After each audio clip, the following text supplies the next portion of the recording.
পেটুকের হেসেলে আপনাদেরকে স্বাগত। আজ বানিয়ে দেখাবো মুসুর ডাল ভর্তা। এই গরমে সেরকম কিছুই রান্না করতে ইচ্ছা করছিল না বলে আজকে বানিয়ে নিয়েছিলাম চটজলদি মুসুর ডালের ভর্তা। প্রথমেই মুসুর ডালকে ভালো করে জল দিয়ে ধুয়ে অল্প কিছুটা নুন আর হলুদ দিয়ে জল দিয়ে কড়াইতে বসিয়ে দিয়েছিলাম সেদ্ধ হওয়ার জন্য। ডাল সেদ্ধর সময় এরকম উপর দিকে যে ফেনাগুলো ওঠে সেই ফেনাগুলো অল্প অল্প করে চামচে করে ফেলে দিয়েছিলাম, যাতে ডালের ময়লাটাও বেরিয়ে যায়। ডালের জলটা শুকিয়ে যাওয়া পর্যন্ত বারবার করে নাড়াচাড়া করছিলাম। শেষের দিকে ডালটা যাতে নিচে লেগে না যায় তার জন্য নাড়িয়ে চাড়িয়ে ডালের জল শুকিয়ে নিয়েছিলাম। ঠিক যখন ডালের কনসিস্টেন্সিটা এরকম, তখন আমি নামিয়ে নিয়েছিলাম ডালটা একটি ছোট পাত্রে। এরপরে আরেকটি কড়াইতে অল্প কিছুটা তেল দিয়ে গ্যাসে বসিয়ে দিয়েছিলাম।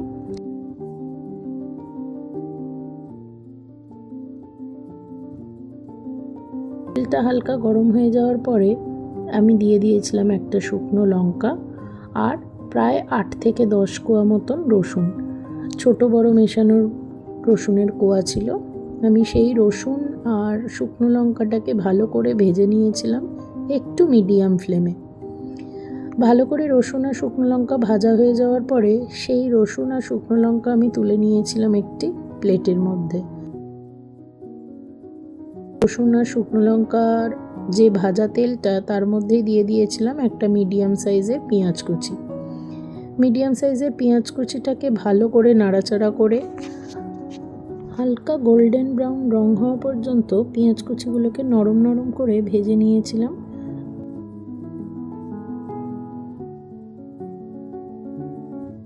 এবারে কিছুটা নুনের মধ্যে শুকনো লঙ্কা, ভাজা শুকনো লঙ্কা, ভাজা রসুন আর ভাজা পেঁয়াজ দিয়ে আমি ভালো করে মেখে নিয়েছিলাম। এই মাখাটা যত বেশি ভালো হবে তত বেশি কিন্তু ভর্তাটাও খেতে ভালো হবে। সঙ্গে বেশ কিছুটা কাঁচা লঙ্কা কুচি করে নিয়েছিলাম। এরপরে আমি ওই রসুন, পেঁয়াজ আর শুকনো লঙ্কাটা মাখা হয়ে যাওয়ার পরে তার মধ্যে দিয়ে দিয়েছিলাম সেদ্ধ করে রাখা ডালটা। সেদ্ধ করা ডালটা খুব ভালোভাবে ওই সমস্ত পেঁয়াজ, রসুন, শুকনো লঙ্কা এবং কাঁচা লঙ্কা কুচির সঙ্গে ভালো করে মিশিয়ে নিয়েছিলাম। এখানে হাত ব্যবহার করেই মেখে নিয়েছিলাম যাতে ডালটা ভালো মতন মাখা হয়ে যায়। এরপরে যে পেঁয়াজ ভাজার তেলটা ছিল সেই পেঁয়াজ ভাজার তেলটা আমি 2 চামচ মতন তেল আমি উপর থেকে ছড়িয়ে দিয়েছিলাম।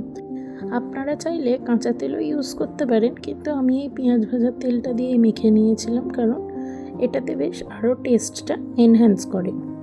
এরপরে ভালো করে হাত দিয়ে মেখে নিয়ে আমার রেডি হয়ে গেল মুসুর ডাল ভর্তা। এরপরে গরম গরম ভাতের উপরে একটু ঘি, কাঁচা লঙ্কা, মুসুর ডাল ভর্তা, সঙ্গে আমি 2টো পার্শে মাছ ভেজে নিয়েছিলাম। ব্যাস রেডি আমার লাঞ্চ।